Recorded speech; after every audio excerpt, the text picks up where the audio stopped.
लेकिन ये देखिए आपका माल लोड हो रहा है, तो ये इंशाल्लाह आपको मिल जाएगा सुबह। इसके ऊपर मैंने इसको कवर नहीं किया, इस वजह से नहीं किया क्योंकि कंटेनर तैयार लगा होता ही निकल जाता, तो फिर कल संडे था, फिर मंडे को निकल जाता, तो ट्यूसडे को आपको रिसीव होता, इसलिए इसको कवर नहीं किया। बाकी इसमें और माल लगेगा नहीं, इसलिए इसको हमने इस तरह करके बाकी भाई को बता दिया इतना से लेके जाना। देखते हैं आपकी गाड़ी लोड हो रही है।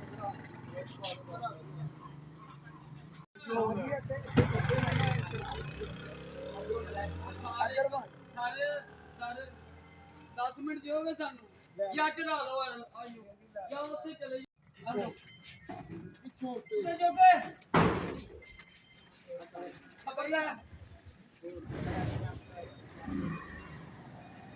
भाई ये देखिए आपकी गाड़ी लोड हो गई है, तो इंशाल्लाह ये आपको सुबह रिसीव हो जाएगी।